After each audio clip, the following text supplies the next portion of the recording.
नमस्ते and welcome to another episode of hattrick bytes. जैसे कि हमने आपको रिसेंटली कहा था कि हर किस्से में बाइट होगा और हर बाइट में किस्सा होगा।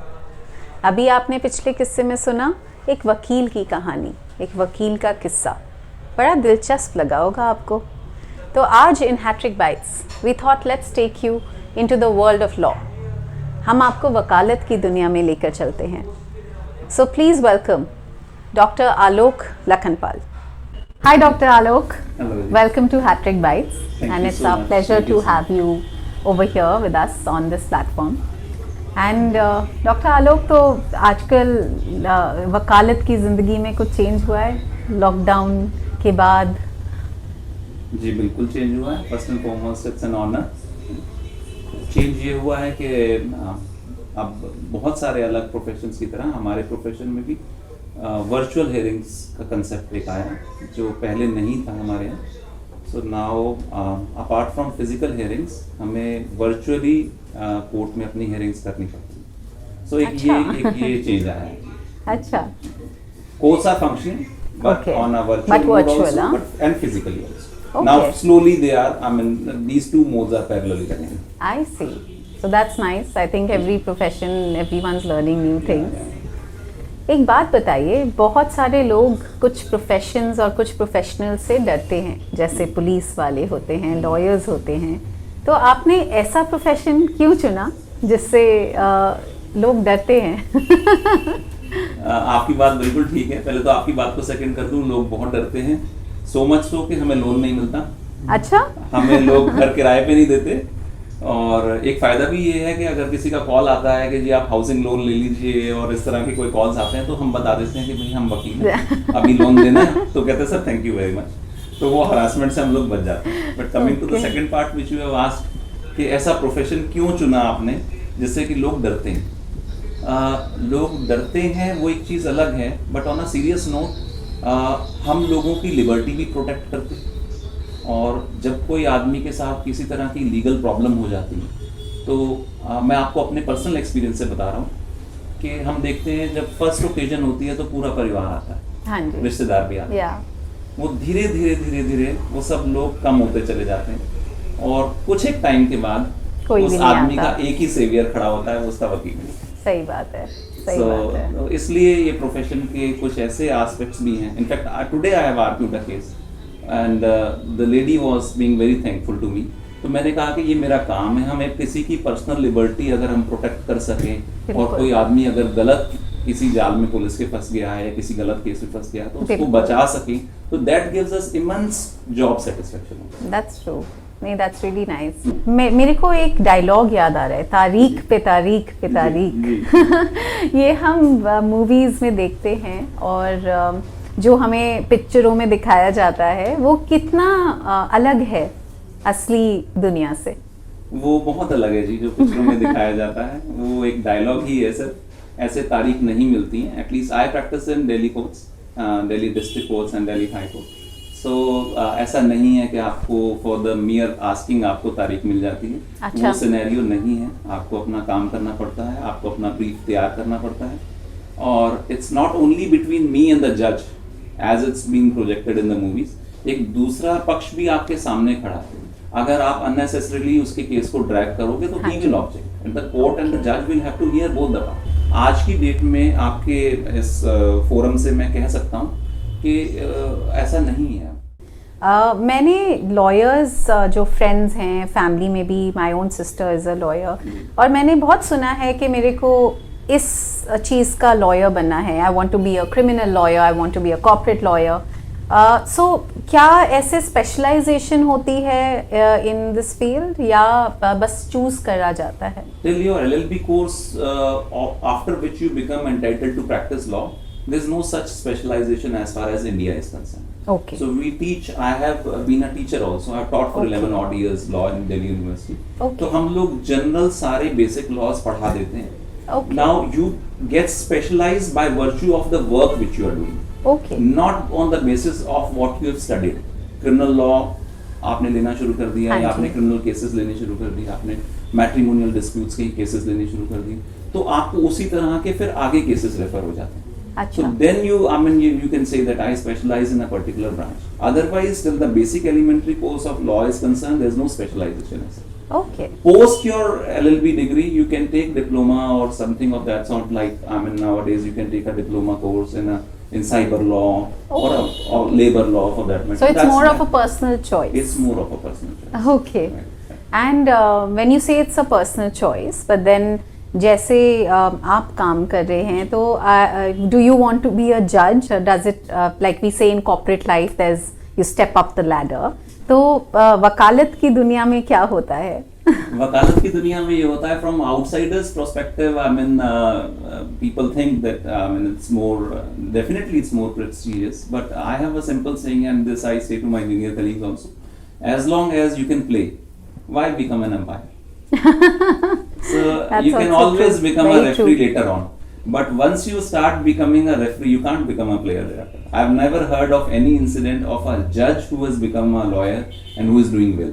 But I have Achha. hundreds of instances of a person who is a lawyer and then who has become a judge, he's doing well. Okay, Right. Interesting. हमने अभी पिछले एपिसोड किस्से के हिस्से में आपकी एक बहुत इंटरेस्टिंग कहानी सुनी जो जी। अजय ने नरेट की थी। जी। तो उस किस्से के बारे में आप कुछ बताना चाहेंगे?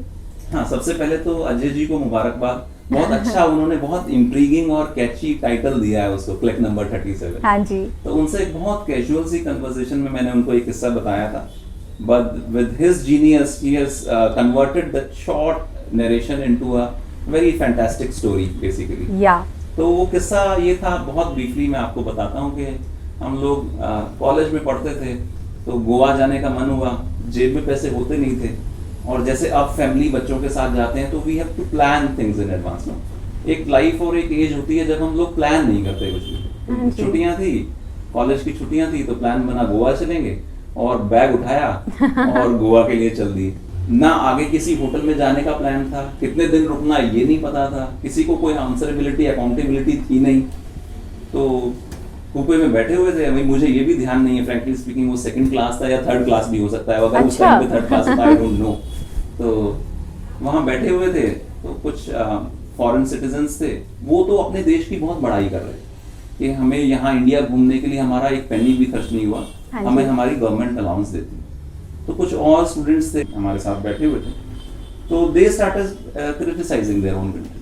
तो हम दोनों को अच्छा नहीं लगा। मैंने कहा यार देखो, हमारे इंटरनल जो डिस्प्यूट्स हैं वो हाँ वी जी। Can discuss in our own, but apart from inside, बाहर किसी के को आप अपनी कंट्री के बारे में अगर आप रॉन्गली प्रोजेक्ट कर रहे हो तो that's not nice. Yes, very तो ट्रू। वी वेरी आर्टिकुलेटली हमने उन लोगों को उस बात को हटा के अपनी कंट्री के कुछ अच्छे पॉजिटिव इफेक्ट्स बताए, और उनसे भी, उनके मुंह से भी कहलवाया। मैंने कहा आफ्टर ऑल आपको गवर्नमेंट अलाउंस देती है, बट आप आए तो इंडिया घूमने, हाँ जी, गोवा घूमने बिल्कुल। आए तो यहाँ कुछ तो आपको बिल्कुल। फैसिनेट किया होगा।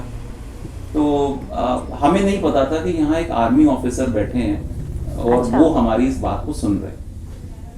तो हम ये सारी बात अपनी करते रहे और उतरे, तो जैसे अजय जी ने उस स्टोरी में बताया, हाँ भी, जी। पीछे से एक आदमी ने हमें बुला लिया। उन्होंने कहा जी आप यहाँ गोवा में आए हो बच्चों, कहाँ रहोगे? हमने कहा सर हमें तो नहीं पता हम कहाँ हाँ जी। रहेंगे। कितने दिन रहोगे? हमने कहा सर हमें ये भी नहीं पता हम कितने दिन रहेंगे, जब जेब में पैसे खाली हो जाएंगे बताइए। तो वापसी की ट्रेन पकड़ के घर चले जाएंगे, हमें क्या पता कितने दिन लगेंगे। बिल्कुल। तो उन्होंने बताया कि देखो ऐसा है कि मैं आपको पूरा टाइम ऑब्जर्व करता रहा, तो हम देश की सेवा करते हैं आर्मी पे, बॉर्डर पे खड़े होकर लड़ाई करने के लिए, एक आप हो जो अपने तरीके से देश की सेवा कर रहे हैं, सही बात है। अपने देश की एक अच्छी छवि आप रख रहे थे लोगों के सामने। तो मैं इस बात से बहुत इम्प्रेस्ड हुआ।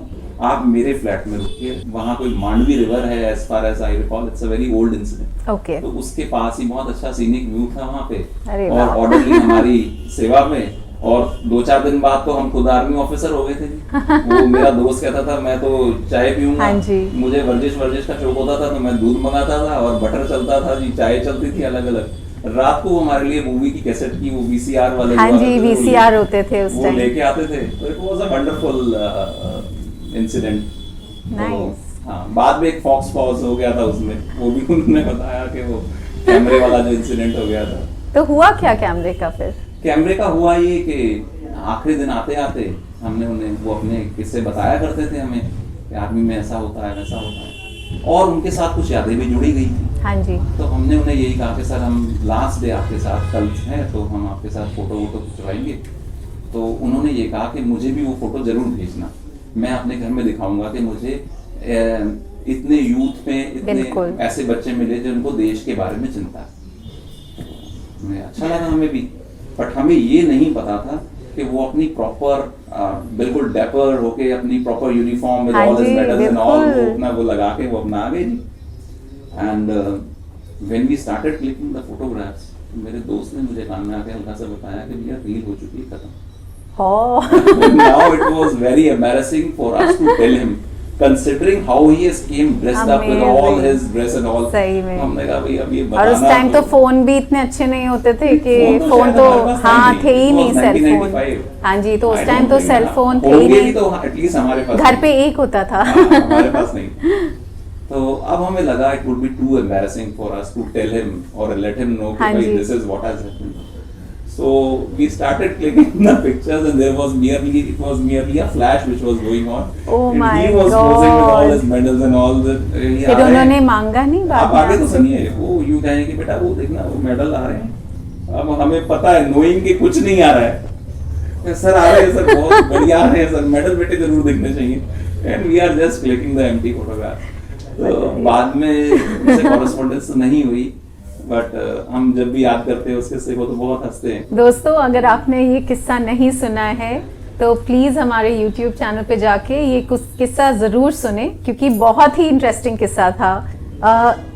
अब हम एक लॉयर को हमेशा उसके काले कोट से जानते हैं, पर उसके पीछे भी एक ज़िंदगी होती है। सो डॉक्टर आलोक, हम जानना चाहते हैं आपको एज अ पर्सन। हमने सुना है गज़लें लिखने का शौक है आपको जी। अभी मैं उससे पहले मैं आपको एक बात और बता दूं, जो आपने बात कही कि आप वो उसको जरूर इसलिए भी देखें क्योंकि जितना अच्छा मैंने बताया उससे कई गुना अच्छा उसको अजय जी ने बताया है। उनकी प्रेजेंटेशन आप जरूर देखिएगा।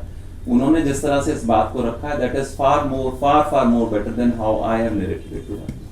So now coming to the second question which you have asked me, that what do I do in my spare time? There is a saying in law that law is a jealous mistress, which basically means is, as your sister you have told me is also a lawyer, कि आप ये profession इतना आपका time ले लेता है, that's why we call it as a jealous mistress, कि अगर आप अपना ध्यान कहीं और इधर उधर डाइवर्ट करो तो she gets jealous of you that you are not paying proper attention to me. Yes. You are diverting yourselves elsewhere. But शौक तो शौक है। So apart from writing poetry, I also have a shock of I have a hobby of playing. I make it a point that at least 2-3 days, 2 days football and on Sunday cricket match here or there. And in the spare time I write poetry. But writing poetry and reading literature basically aids you in your profession also. So they are complementary. Secondary, I will also say that if you remain fit by playing enough, it's a profession which blooms at a later stage of your life. बहुत सारा time आपको अपने आप को establish करने में लगता है। By that time, if you become physically incapable, or you are getting diseases, then it doesn't do the justice. So आप क्योंकि गजल लिखते हैं, it's very interesting, और हम हैं क्रिएटिव लोग, तो हमें 2 लाइन सुनाएंगे किसी अपनी फेवरेट गजल से? फेवरेट तो चलिए बहुत सारी होंगी, खुद की क्रिएशंस हैं तो फेवरेट ही होंगी सारी। बट मैं अपनी रीसेंट जो अभी हाल फिलहाल में गजल लिखी है, मैं वो आपको 2 लाइन क्यों आपको पूरी गजल ही सुना देता हूँ। बिल्कुल। I mean narrating a ghazal does not takes much of a time. तो गजल यूं है कि खता होने पर भी सजा नहीं देता, खता होने पर भी सजा नहीं देता, वो दुश्मनों को भी बद्दुआ नहीं देता, वो दुश्मनों को भी बद्दुआ नहीं देता, वो सुनता है ज्यादा। गजल इशारे में बात कहेंगे। वो सुनता है ज्यादा और कम बोलता है, वो सुनता है ज्यादा कम बोलता है, अफवाहों को बिल्कुल हवा नहीं देता, अफवाहों को बिल्कुल हवा नहीं देता। और एक शब्द का मैंने इस्तेमाल किया है क्या, अगले शेर में, अफवाहों को बिल्कुल हवा नहीं देता, गैरतमंदों को खुदा देता ही क्या है, और बेगैरतों को देखो क्या क्या नहीं देता। अरे वाह। और यकीन मानिए कोई बात है ही नहीं, होती तो तुमको बता नहीं देता। आखिरी शेर है इसका कि पेशे से वकील है परवाज़, मुफ्त किसी को सलाह नहीं देता। Parwaz is my pen name. I see, very nice, वाह वाह। और ये क्योंकि काला कोट जो लोग जानते हैं, सब सोचते हैं कि घर पे भी आप वकील होते हैं, तो अगर घर पे आपकी कोई बात नहीं सुनी जाती तो क्या वहाँ पे आप एक कोर्ट रूम खोल लेते हैं? ऐसा है कि ये थोड़ा सा यहाँ मामला उल्टा है। अच्छा। कि आपने बिल्कुल ठीक कहा कि हम घर पे भी वकील ही होते हैं, क्योंकि जज बीवी होती है। तो हमारे वकील होने से कोई फायदा नहीं है। घर पे आपकी बीवी ही आपकी जज होगी। सही बात है। तो हम तो घर के अंदर भी वकील ही रह जाते हैं। Thank you so much doctor Alok, बहुत अच्छा लगा आपसे बात करके। Thanks once again, it's an honour.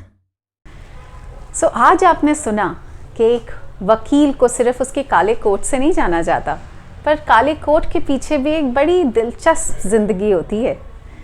So for more insightful insight stories into various professions like this, stay tuned with us on Hattrick Bites. This is Juhi Khanna signing off.